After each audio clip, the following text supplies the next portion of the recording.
This is the Blood Red podcast from the Liverpool Echo. Hello and welcome to the latest Blood Red podcast from the Liverpool Echo.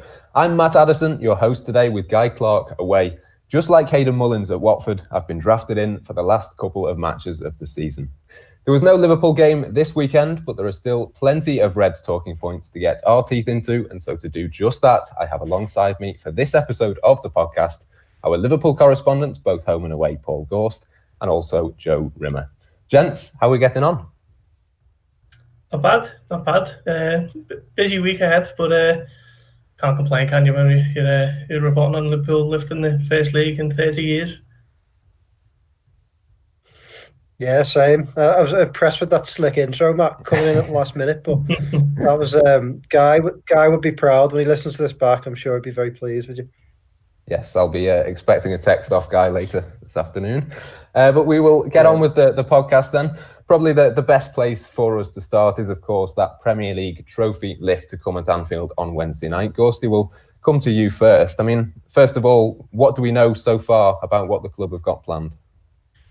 They are keeping quite a tight wrap on this, to be honest, which means I'm quite excited to see what they've got to unveil on Wednesday night. We know that Sir Kenny Dalglish is going to be in attendance with the Premier League CEO Richard Masters.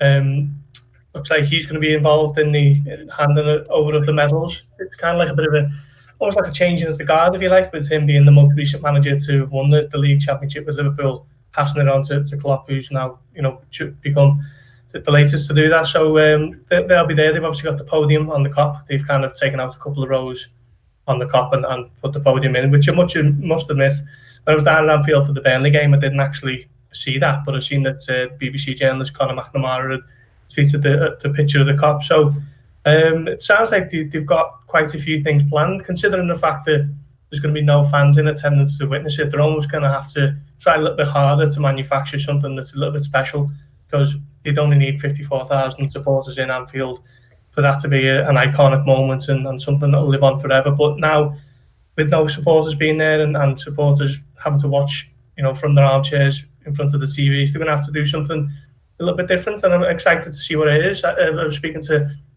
Curtis Jones on Friday, and he almost told me a couple of plans, and then had to stop himself short and said, "Oh, I'm not supposed to say anything." And heading up to Anfield later today for some content later in the week, and there are very strict provisions over what we can do in terms of putting on social media and stuff. So they're working very hard to make sure that this is a big moment for supporters and obviously themselves, because they work so hard for it. So it's going to be really interesting to see how it looks. I suppose that's the point, Joe. It's an opportunity after a really difficult season in which Liverpool have been so good, for them to sort of sit back and relish the achievement that they've had this season. Yeah, definitely. I mean, it's been a crazy season, hasn't it? There's been none like it in our lifetime. There probably won't be another one again. So it's nice for Liverpool to finally enjoy this moment, for the players to enjoy this moment. Because it's been strange, since they've come back. They won it so early that it's almost like the last few games haven't really been that enjoyable. This should just be they should just be playing out this season, and there should be no pressure. But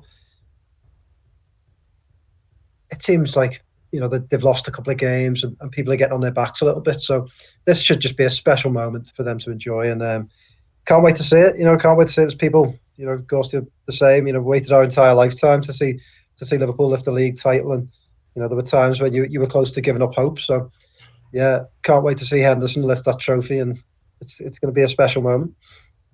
It's going to be a special moment, of course, for all of the players, Paul, but I suppose for Jordan Henderson in particular, as Liverpool captain after so long, it's going to be an iconic moment that Liverpool fans, and rightly so, are going to remember for a long, long time to come. Oh, of course, yeah. I mean, I think he'll be a little bit disappointed the fact that he's not actually fit enough to be involved in the game itself. But once it's full time, he'll get on the podium, and I think he's actually got a knee brace on at the moment, so I'm not sure whether the famous Hendo shuffle will be present. But great moment for him. He's his story is well documented, isn't it? I mean, he's been at Liverpool nearly 10 years now, and will be due a testimonial soon. So for him to kind of almost come full circle from a youngster who's struggling at times to break into the team, and not everyone was sure of what he could do, to being the captain who's not only won the won the Premier League with them. He's won the Champions League and the club's first ever Club World Cup, and obviously the Super Cup thrown in too. So it's been an incredible 13 months for him, and I think he thoroughly deserves all the calls that he's getting at the moment to make him Player of the Year, because what he's done off the pitch, on top of driving Liverpool to this title where they've ran away with it, it's just been an incredible season for him from a personal point of view. So he deserves that moment on Wednesday night, and good luck to him. The Football Writers Association Player of the Year award, Joe, I think is to be announced on Friday. And personally, I'm torn between Kevin De Bruyne, Sadio Mane and Jordan Henderson for the seasons that they've had. Where do you sit on that debate? Well, I'm biased, but like Paul, I just think it's about, I don't know. I look at it as in, it's not just performances on the pitch, which Henderson's have been very, very good.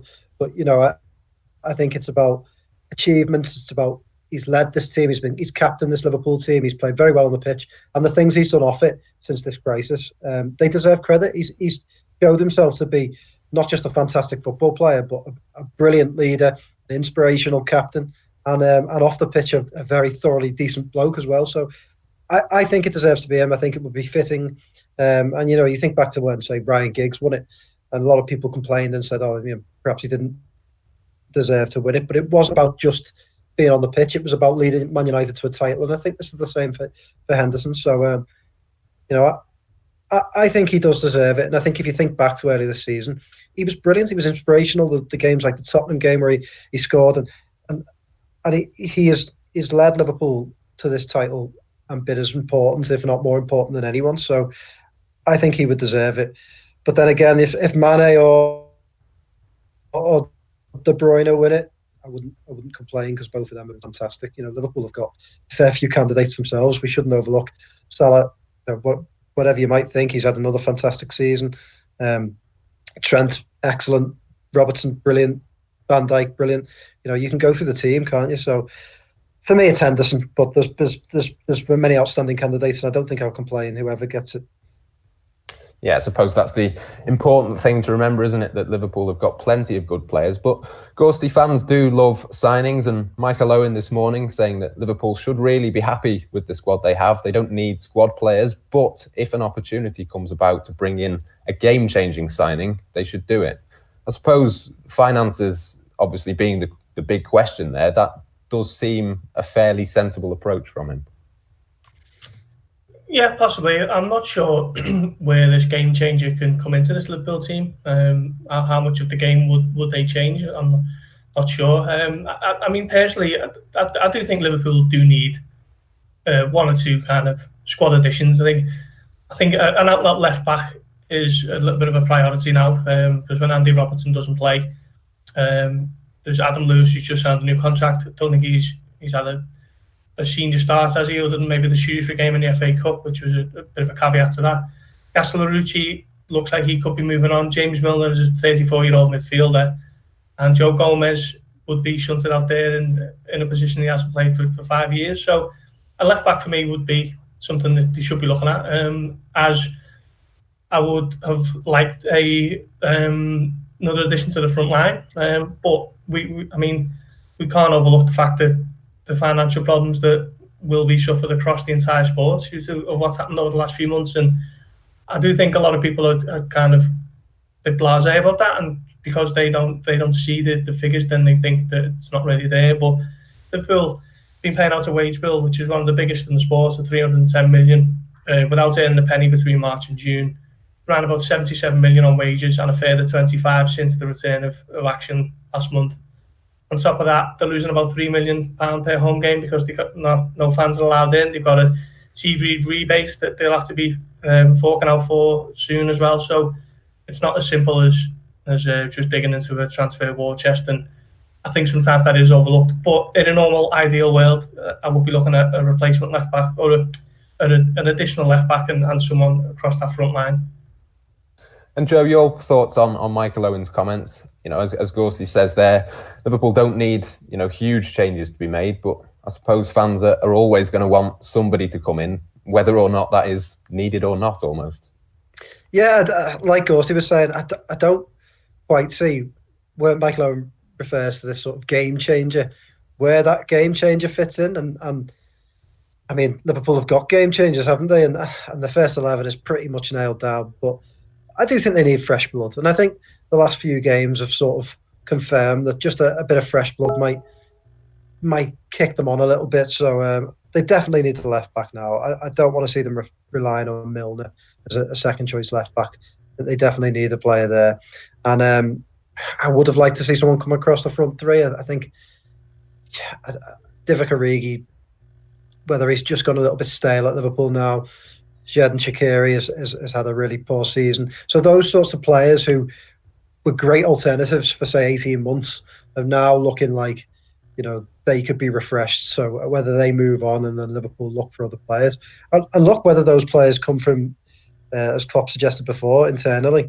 Ryan Brewster, I mean, I haven't seen full games of him, but some of the highlights from what he's doing at Swansea, he looks like he's having a good time there. Looks like he's starting to show that he is a very good finisher. Harry Wilson, of course, had a good half a season, at least with Bournemouth. So, perhaps there are internal players that can come in, but I would like to see one or two signings. I think they could do with a freshen it up, but I don't see it as being a marquee signing or a game changer, as Michael Owen says. I think it'll be refreshing those players like the Shaqiris and the Origis who've just ran their cycle at Liverpool now and need to perhaps move on to reignite their own careers and to give Liverpool a bit of fresh blood.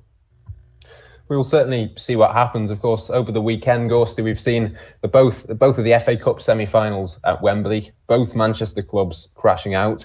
You'd expect both of those teams to spend fairly big in the summer. What do you think we can take from the matches over the weekend in terms of where both of those teams are at now? I think it was maybe a bit of a reality check for Manchester United, who were on a free-scoring run, weren't they? And I think they were unbeaten since that Burnley game, which was game after the one at Anfield in January, I think. They were nowhere near Chelsea yesterday. Once again, question marks over David De Gea, who seems to be progressing alarmingly for them. So don't think I mean, I've seen quite a few things. I mean, we all know the football now. You're only as good as your last 15 minutes, aren't you, in the social media age? But some of the quotes and comments during this good run was that United were ready to challenge City and Liverpool for the title next season, and they're nowhere near that. They should be targeting in the top four, a little bit of a rebuild, and kind of continue adding to the squad in the same vein as Bruno Fernandes, who's been a massive success story for them already. So I think they're some way short before they can challenge Liverpool on a regular basis. City, the laws of COVID-19 and financial fair play seemingly don't apply to them, do they? They will spend again, and they probably need to. They've lost 9 games. They've been knocked out of the FA Cup against the Arsenal side. It's probably one of the weakest of the last 25, 30 years. But they will aggressively enter the market again, I'm sure, and that will be a massive challenge for Liverpool to kind of go again. So I still think it'll be Liverpool and City once again next season. And Chelsea do seem to be emerging as well, so possibly them for third. But look, it's Liverpool and City now, isn't it? It will be for a good while, at the top of the Premier League. Yeah, I would certainly think so. I mean, Joe, Chelsea are Liverpool's opponents midweek. They're exactly 30 points behind Liverpool as it stands. Manchester United a point behind them. I'm sure Chelsea will want to spoil the party at Anfield by becoming the first team to beat Liverpool in the Premier League since April 2017. And they did show over the weekend that they are good, particularly going forward. But how much of a challenge do you think they'll pose, not just this week, but next season as well? Next season, it's difficult to say, isn't it? Both United and Chelsea, again, I thought what Gorst was saying spot on. They remind me of where Liverpool were 2 seasons ago, where they had some really exciting attacking players, and they were just trying to find the 1 or 2 players that would take them to the next level. So Liverpool found it in Van Dijk and Alisson. But how difficult was it for Liverpool to find those players? It wasn't easy, and they dealt with problems for a long time. So I do think this idea that Chelsea and United, because of the little bit of form they've had, are suddenly going to be close challenges. You said it yourself, Chelsea are 30 points behind, United are 31. It's a massive gap, and you don't make up that gap overnight, and you don't make it up, with one decent run of form. They're going to have to do it, they're going to have to go into the market, they're going to have to find better players, and they're going to have to find a better spine. The one thing Liverpool have got, which is better than all these teams, is they've got one hell of a spine. You've got the likes of Alisson, Van Dijk, Fabinho, Henderson, and then through to the front three. United have got good players and so have Chelsea, but I don't think, you look at Chelsea's defence, I'm not sure you'd take any of them over Liverpool. Harry Maguire came in for a world record fee for United, and really, he's nowhere near on the level of Van Dijk. Those players are now trying to go into the market and make big signings to try and catch Liverpool. They're gambling. Liverpool don't need to gamble. So it's almost like, I think you've reached the top like Liverpool do. It gets a bit boring, doesn't it? You're not the flash new thing, and Chelsea and United are at the moment. And that's why they remind me so much of Liverpool a couple of seasons ago, when Liverpool were brilliant on their day, but would have these hiccups where you go away from home and lose to someone that you shouldn't lose to. And until United and Chelsea cut that out, I just don't see them challenging. So they're on the cusp, aren't they? And I think if they get everything right this summer, then they could be challengers next season. But that is easier said than done. And, I think good luck to them because they're going to need it. Whereas Liverpool, it's just about fine-tuning, keeping people together. And you can't see Liverpool losing players. And as Gorst says, as for City, we just know they'll spend again. But they've lost 9 games. It's a hell of a lot of games to lose in the Premier League. Again, it's not going to be easy for them in a difficult market to close that gap. They can spend as aggressively as they want. 9 games is a lot of games to lose. There's clear weaknesses there. So, again, I think you'd much rather be in Liverpool's position where you're looking down on them and just trying to fine tune. So, but Chelsea, of those 3 sides, Chelsea are the side that I like. I think Lampard seems to be a bright young manager. They seem to be making clever signings. Werner, there's some reports now this morning about Havertz.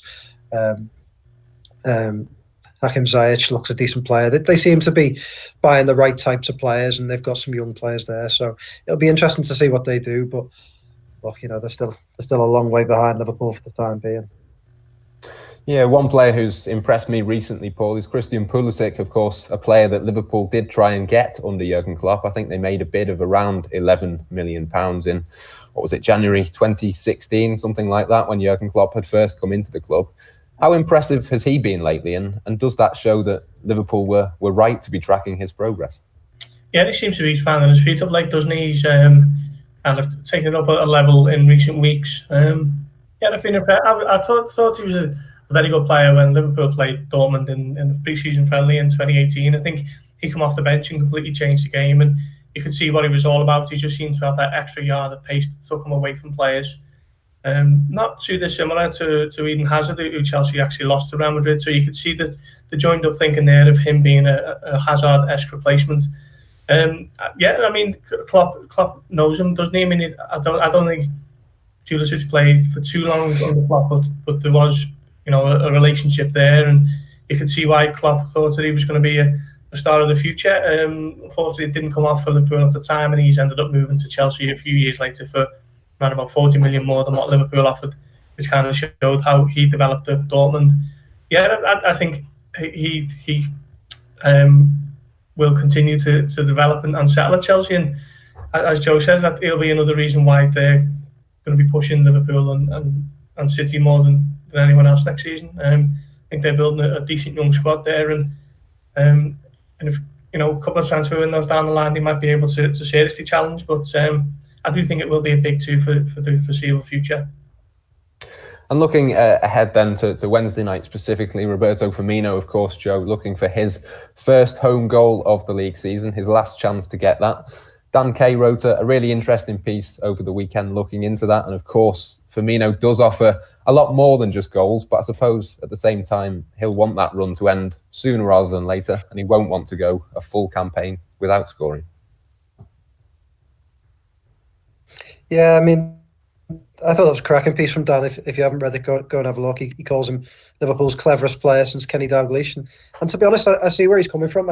Again, you take Firmino out this Liverpool team, and they just don't play as well. And he's a strange player, isn't he? Because he's almost a problem, because you think when Liverpool go and look for different players, they just don't look as good. So maybe it's a system change that they need to do when he's not in the team. But as you say, I think he needs to get back scoring at Anfield, because I think John Aldridge said in a column a couple of weeks back that he does think it's mental. He does think that there'll be something in the back of his mind that'll mean he'll snatch at chances. And he'll be well aware of it. It's a strange record that in the grand scheme of things means nothing, doesn't it? If he scored, there was one about Salah, wasn't it? He scored twice, I think, on the road before the Brighton game, and ultimately Liverpool are champions. So what does it matter if Firmino doesn't score at Anfield on Wednesday night?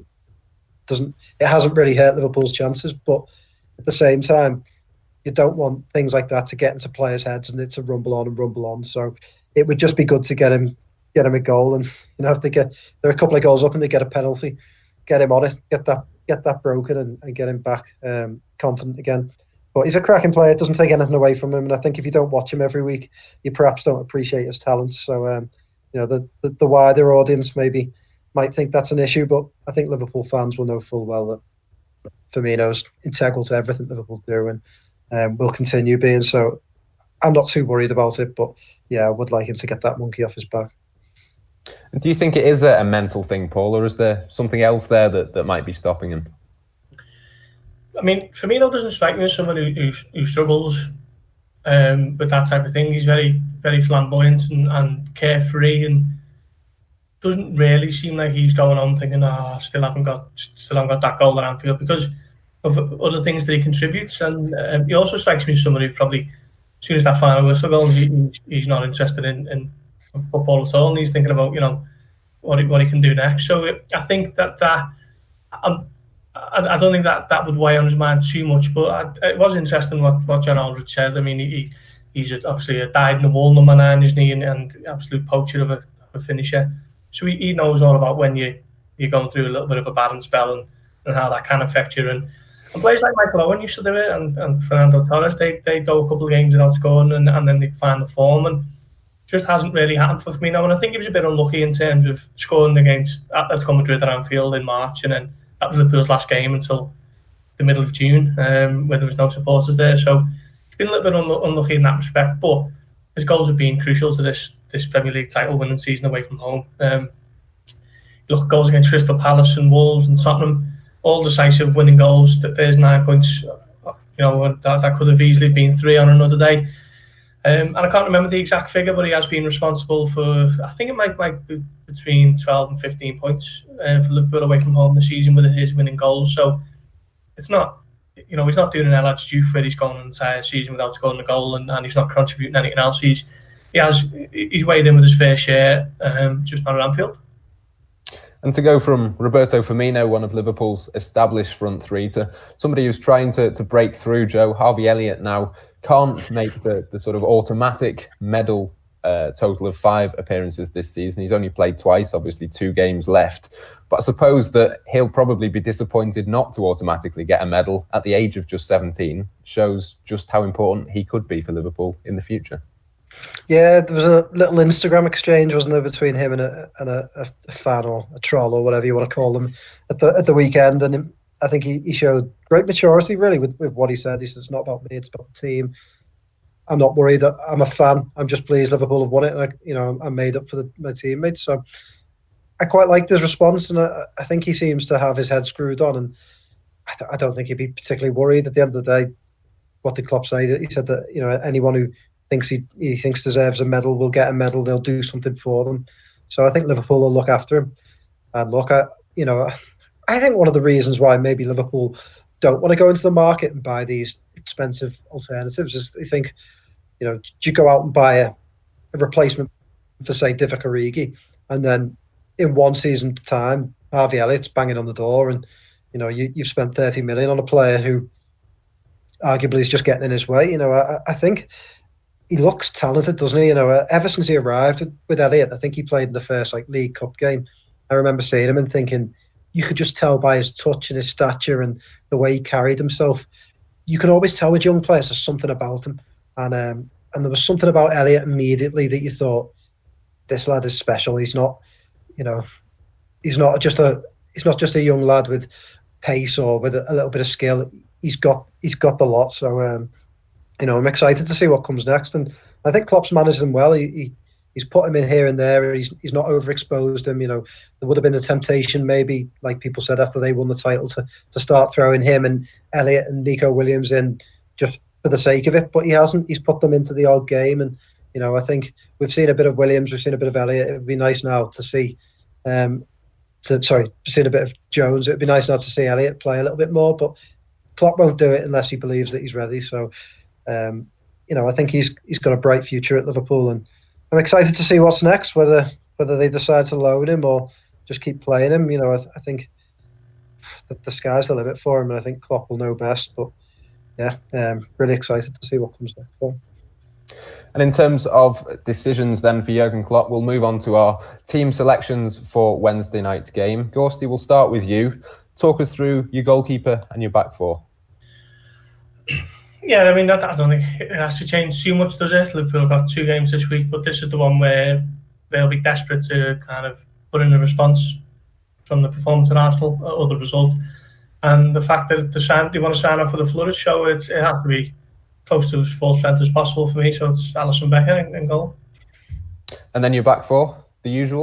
Yeah, it's the same thing, really. I mean, that Trent and Robertson either side, they've got the little assist competition still going, haven't they? I think it's 10-12 in Alexander-Arnold's favour, and Joe Gomez and Van Dijk at the back.